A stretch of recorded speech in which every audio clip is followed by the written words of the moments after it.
नमस्कार मंडळी, श्री स्वामी समर्थ. तुम्हा सर्वांचं माझ्या चॅनलमध्ये खूप खूप स्वागत आहे. स्वामी कृपेने आपण सर्व आनंदी असाल अशीच अपेक्षा करते.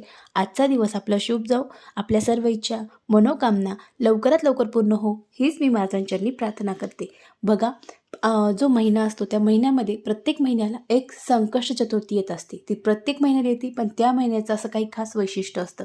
असंच आपले जे विघ्नहर्ता आहे त्याचा उपवास अनेक जण अगदी मनोभावे करत असतात. कोणी निरंकार करतं, कोणी फलाहार करून करतं. कारण आपल्या आयुष्यातले जे संकट आहे ते दूर व्हावे, आपले जे गणपती आहेत त्यांचं आपल्यावर अखंड आशीर्वाद राहावा, आपल्याला कोणत्याही कामामध्ये संकट येऊ नये किंवा आपल्या शुभ कार्यामध्ये विघ्न येऊ नये यासाठी अनेक जण उपवास करतात. त्यानंतर अगदी मनोभावे पूजन करतात, अभिषेक करतात. असंच तुम्ही जर संकष्ट चतुर्थीचा उपवास करत असाल अतिशय उत्तम, पण जर नसल करत तरी तुम्हाला त्या दिवशी अभिषेक करायचा आहे. पाण्याचा अभिषेक करू शकता, दुधाचा करू शकता, पंचामृताचा करू शकता. तुमच्याकडून जोही होईल तुम्हाला तो अभिषेक करायचा आहे. असंच आपल्याला आजच्या व्हिडिओमध्ये तुमचे कोणताही कार्य आहे ते पूर्ण होत नाही किंवा धनवान व्हायचं आहे, पैशाची कमतरता आहे, काही कारणास्तव तुमच्याकडे पैसे राहत नाही किंवा तुमचं जे भाग्य आहे ते आपण म्हणतो ना, माझं भाग्य काय झालं, बदललंय. तुम्ही जर हे जे उपाय केले तर तुमचं भाग्यसुद्धा उजळणार आहे. जर तुम्हाला साडेसातीचा त्रास होत असेल तर तुम्हाला एक जी वस्तू आहे ती उद्या संकट चतुर्थी दिवशी गणपतीला वाहायची आहे. याने तुमचा साडेसातीचा त्रास दूर होईल, शनी दोष दूर होईल. तुमच्या कुंडलीतला बुधग्रह जो आहे तो सुद्धा बलवान होणार आहे. तुम्हाला सुख, शांती, समृद्धी, बुद्धिमत्ता लाभणार आहे. आता आपल्याला काय करायचं आपण ते बघू, पण त्याआधी आपण जर माझ्या चॅनलला नवीन असाल तर प्लीज चॅनलला सबस्क्राईब करा.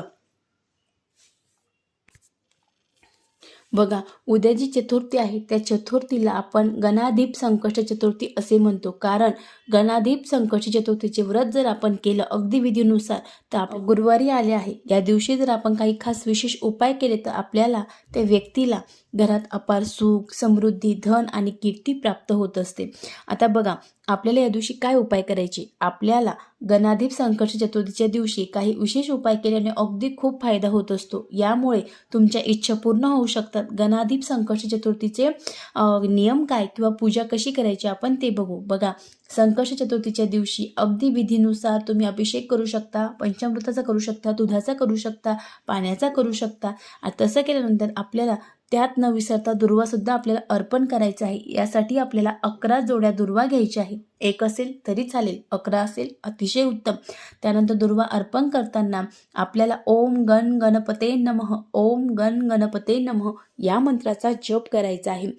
त्यानंतर आपल्याला, कारण आपण जर त्या दिवशी भगवान गणेशांना जर दुर्वा अर्पण केल्या तर भगवान गणेश हे बुद्धी, सुख आणि समृद्धी देणारे आहे. त्यांची पूजा केल्याने आपल्या कुंडलीतला जोही बुध ग्रह आहे तो कमजोर आहे, तो जो ग्रह आहे तो बलवान होणार आहे. त्यामुळे आपल्या जीवनात आनंद, सुख, समृद्धी आणि बुद्धिमत्ता देखील येणार आहे.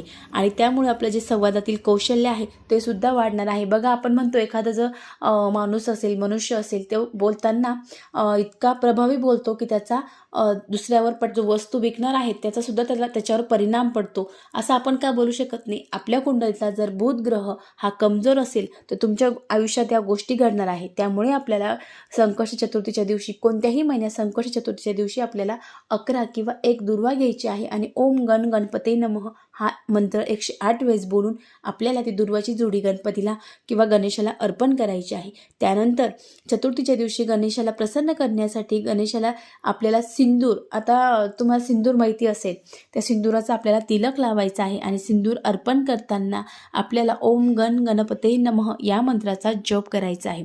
बघा, त्याचबरोबर आता तुमच्या कुंडलीमध्ये शनिदोष असेल, तुमचे कामं होत नसतील, सतत वारंवार ॲक्सिडेंट होत असतील, काही ना काही संकट येत असतील, काही ना काही गोष्टी तुमच्या घडत असतील, पैसा नसेल, काही ना काही आयुष्यामध्ये चालूच असतं. असं कोणीच नाही की त्याच्या आयुष्यात काहीच नसतं, असतं. पण आपण जर देवाची भक्ती केली तर याचा आपल्याला जो परिणाम आहे तो कमी होत असतो, जास्त होत नसतो. त्यासाठी आपल्याला आध्यात्मिक जे आहे त्याची सुद्धा जोड आपल्याला आपल्या आयुष्यामध्ये ठेवायची आहे. आता तुमच्या कुंडलीत जर शनी दोष असेल किंवा साडेसाती चालू असेल तर संकष्ट चतुर्थीच्या दिवशी आपल्याला गणपती बाप्पाला, शमी सर्वांना माहिती असेल, नसेल तर जे तुमच्या आजूबाजूला फूल विक्रेते आहेत त्यांच्याकडे तुम्हाला शमी भेटणार आहे. तुम्ही एक दिवस आधी त्यांना सांगू शकता आणि शमी आणून तुम्ही गणपतीला अथर्वशीर्ष तुम्हाला जर येत असेल म्हणू शकता, नसेल तर तुम्ही यूट्यूबला देखील श्रवण करू शकता आणि नंतर ते शमीपत्र आहे ते अर्पण करू शकता. तसेच त्या दिवशी जर तुम्ही शमीची झाडाची पूजा केली तर तुमचा 7.5 दोष दूर होईल, शनी दोष जो आहे तो दूर होईल. तुमच्या कोणत्याही समस्या अडचणी असू द्या ह्या तुमच्या 100% दूर होणार आहे. कारण गणपतीला शमी अतिशय प्रिय आहे.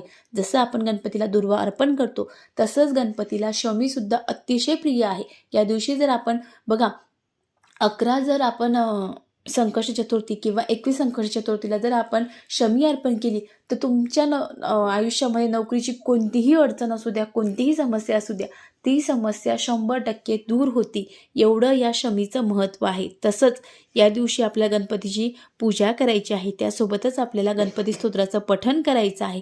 यामुळे तुमच्या सर्व समस्या दूर होतात, तुमच्या जीवनात आनंद येतो, कोणतेही संकट तुमच्यावर आयुष्यभर येत नाही. बघा जे उपाय सांगितले अगदी साधे, अगदी सोपे आहे. हे सर्वांनी करून बघावे. व्हिडिओ आवडला असेल तर प्लीज चॅनलला सबस्क्राईब करा. परत भेटू एका नवीन व्हिडिओमध्ये. श्री स्वामी समर्थ. धन्यवाद.